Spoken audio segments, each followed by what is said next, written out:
여러분 안녕하십니까? 광주 MBC 뉴스데스크입니다. 내년 대통령 선거 대진표가 나오면서 후보들의 광주 방문이 잇따르고 있습니다. 이재명 후보에 이어 심상정 후보도 망월묘역에서 전두환 비석을 밟고 갔는데 전두환 옹호 발언 등으로 논란을 일으킨 윤석열 후보는 어떤 행보를 보일지 주목됩니다. 윤근수 기자의 보도입니다. 정의당 심상정 후보는 선대위를 출범시키자마자 광주로 달려왔습니다. 국립 5.18 묘지를 참배한 심 후보는 광주가 결단하면 자신이 정치 교체를 이루겠다며 지지를 호소하면서 국민의힘 윤석열 후보를 비판했습니다. 전두환을 롤모델 삼는 후보가 도대체 무슨 염치로 광주에 오겠다는 것입니까? 망월동 민족민주열사 묘역을 참배하는 길에는 전두환 비석을 무심하게 밟고 지나갔습니다. 민주당 대선 후보로 선출된 뒤 광주를 찾은 이재명 후보도 당시 전두환 비석을 밟으며 뼈있는 한마디를 남겼습니다. 윤석열 후보는 이거 왔다고. 존경하는 분을 밟히기 어려웠지 않겠어요? 윤석열 후보의 전두환 옹호 발언과 개 사과 논란을 겨냥한 발언이었습니다. 논란의 당사자였던 윤 후보가 오는 10일 광주 방문을 예고했습니다.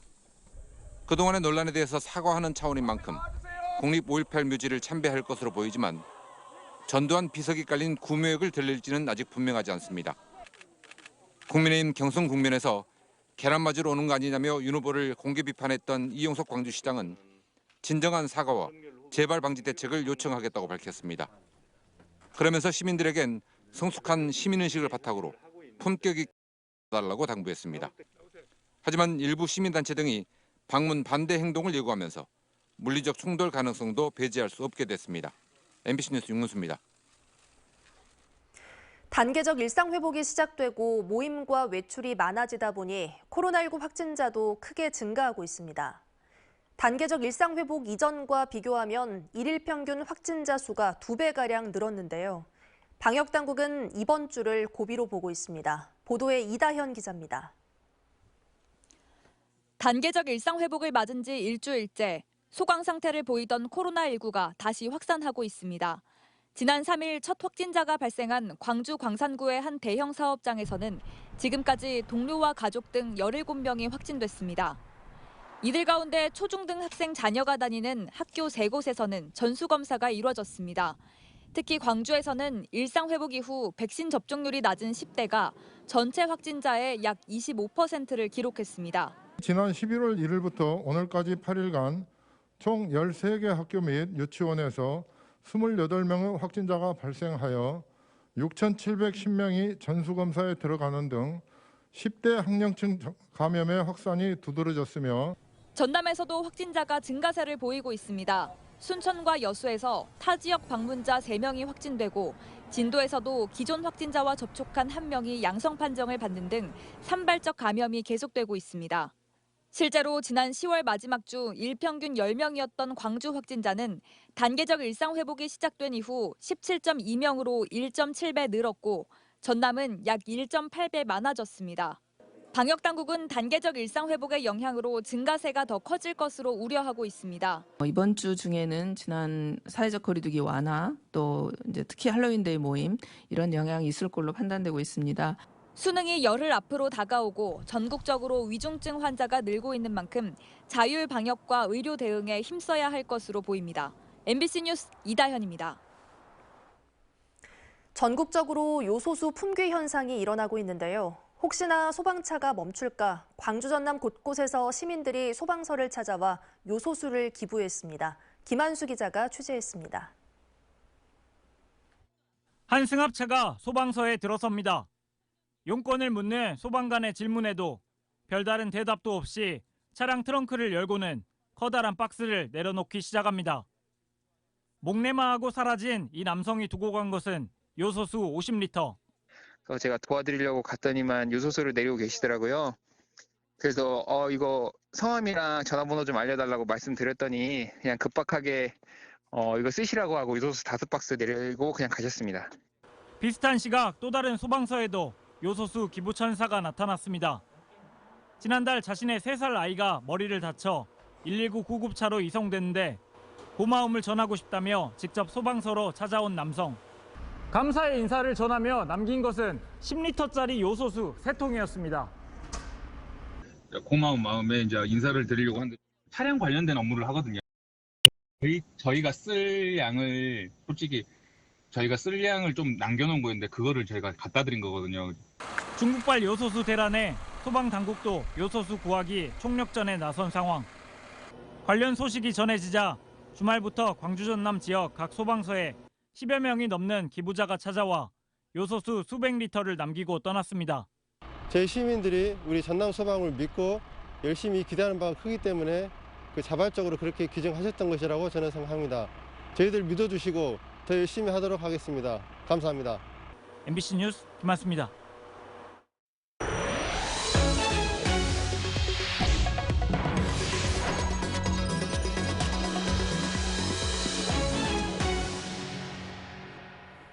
민간공원 특례 사업이 추진되고 있는 도시공원 9곳 가운데 4곳의 토지 보상이 끝나는 등 공원 조성 사업이 속도를 내고 있습니다.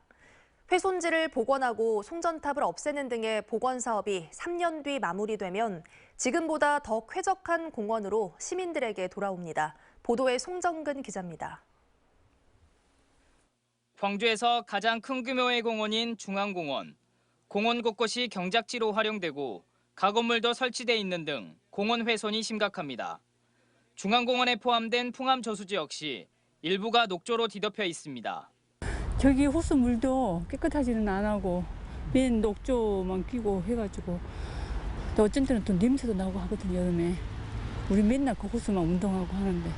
농업용 쓰레기, 농막 등으로 미관과 산림 훼손이 심한 민간공원 조성지가 복원됩니다. 광주시는 민간공원 조성 사업을 통해 이렇게 훼손된 지역을 생태숲과 시민 휴식 공간으로 탈바꿈시킬 예정입니다. 오는 2024년까지 9개 도시공원 내 불법 경작지와 훼손지 등 약 100만 제곱미터의 나무를 심고 의자 등의 편의시설이 설치됩니다. 뿐만 아니라 7공원에는 그라운드 골프장, 중앙공원에는 캠핑장, 수랑공원에는 애견 놀이터 등 시민들이 여가 체육 활동을 즐길 수 있는 공간도 조성됩니다. 단절된 도시공원을 보행육교로 연결해 산책로를 확대하는 사업도 함께 추진됩니다. 7공원과 중해공원, 우남산공원과 영산강 대산공원 등 모두 4곳에 보행육교가 설치됩니다. 시민들께 산책로라든지 공원을 자유롭게 예를 들면 행정기관에서 관리를 할 수 있기 때문에 앞으로 이제 시민들 중심의 이제 공원이 될 것 같습니다. 중해공원에 설치된 송전탑 10여 개도 철거하거나 지중화 작업을 통해 정비할 계획입니다. 이 밖에도 공원 안에 존재하고 있는 묘지들도 이장하는 등 광주 도시공원 9곳이 시민휴식처로의 변화를 준비하고 있습니다. MBC 뉴스 송정근입니다. 광주시가 내년도 예산안 심의를 앞두고 이례적으로 시의회에서 설명회를 열어 일상회복 지원금 지급에 협조를 당부했습니다. 광주시는 이 자리에서 재정 상황과 일상회복 지원금 지급의 당위성을 설명하며 지방채 발행과 내년 본예산 편성 등에 협조해달라고 요청했습니다. 광주시가 의회를 상대로 예산 설명회를 개최한 것은 민선 7기에서는 처음 있는 일로 모든 시민들에게 지원금을 지급하는 것은 선심성 정책이라는 일부 의원들의 반대를 의식한 것으로 보입니다. 올가을 장마와 고온 현상으로 배추 무름병이 기승을 부리면서 농민들이 울상입니다. 김장철 대목을 앞두고 있는 배추 가공업체도 물량 확보 걱정에 애를 태우고 있습니다. 보도에 문영철 기자입니다. 수확을 앞둔 전남 순천의 한 배추밭. 밭 곳곳이 노랗게 변한 채 흙이 드러나 있습니다. 배춧잎은 살짝만 만져도 찢어지고 아예 뿌리까지 썩은 것들도 적지 않습니다. 초가을 고온다습한 날씨의 영향으로 배추가 물러지고 썩는 무름병이 기승을 부리고 있는 겁니다. 비가 열흘 이상 계속되고 그 직후에는 또 여름 날씨처럼 고온이 지속되고 그러다 보니까 생리적으로 방해를 받아서 이 일대 배추 농가들은 적게는 재배 면적의 절반, 많게는 80% 이상이 피해를 입었을 정도로 상황은 심각합니다. 말로는 표현할 수 없죠. 시골에서는 정말 벼, 채소 이런 것에 목매여 있는데 이렇게 한 60% 정도 값단 것은 기가 막힌 일이겠죠. 대목을 앞둔 배추 가공업체들도 물량 확보에 비상이 걸렸습니다. 다음 주부터 가동에 들어가는 이 절임 배추 공장은 현재 선주문 물량이 1,600상자에 달합니다. 하지만 조합원 농가들의 배추 수확량이 예상보다 더 감소할 경우 평년보다 열흘 정도 빠른 12월 중순쯤 작업을 중단할 수밖에 없는 상황입니다. 금년에 예측을 하기로 지금 한 5천 상자를 지금 잡고 있어요. 근데 제일 문제가 배추 수급량, 물량 수급이 안 되면 장목반에서 배추를 사들여야 되지 않나 이렇게 생각을 하고 있습니다. 작황 부진에 따른 배추값 상승에다 소금과 마늘 등의 김장 재료 가격까지 10% 이상 오른 상황이어서 김장철 소비자들의 부담도 더욱 늘어날 것으로 보입니다. MBC 뉴스 문형철입니다. 광주 학동 붕괴 참사 재판에서 철거 공사를 불법 재하 도급한 업체가 공사 단가를 낮추고 공사비를 일부 편취했다는 증언이 나왔습니다. 광주지법 형사 11부 심리로 열린 재판에서 업무상 과실치사상 등의 혐의로 기소된 철거 재하 도급 업체 백솔 조모 대표는 총 공사비 11억을 받기로 했는데 한솔 측이 공사비 일부를 가져가 9억 원만 받기로 했다고 증언했습니다. 조 씨는 또 붕괴 원인으로 지목된 무리한 철거를 한 이유가 비용과 원가 절감 때문이었다고 밝혔습니다. 지산 유원지 활성화 등을 위해 다음 주 개통 예정이었던 지산 IC의 개통이 연기됐습니다.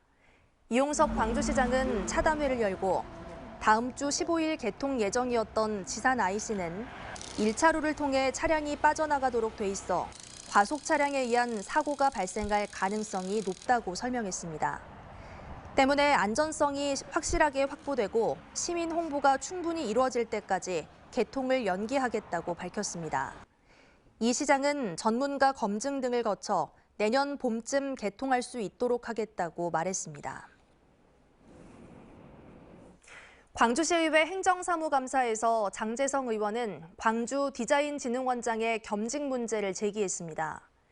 장 의원은 디자인진흥원의 정관에 따라 위성호 원장이 비영리 업무를 겸직할 경우 이사회 승인을 받아야 하지만 이 같은 절차를 거치지 않은 채 지난해 8월부터 안양대학교 학교법인 우일학원의 이사장을 겸직하고 있다고 지적했습니다. 이번 달에 3년 임기를 마치는 위 원장은 건강상의 이유를 들어 행정사무감사에는 출석하지 않았습니다. 전라남도가 지난해 발생한 섬진강 수해 피해를 신속하게 국비로 보상해 줄 것을 요구하고 나섰습니다. 김영록 전남도지사는 지난 8월 정부가 실시한 댐 하류 수해 원인 조사 결과 법제도의 한계와 댐 운영 미흡 등이 원인으로 나타났다며 정부가 수해 피해액 2,035억 원을 보상해달라는 내용의 건의문을 최근 국회에 제출했습니다. 지난해 섬진강댐에서는 하천이 범람해 순천과 광양, 곡성과 구례 4개 지역에서 3,606명의 수재민이 발생했지만 아직까지 피해 보상을 받지 못하고 있습니다.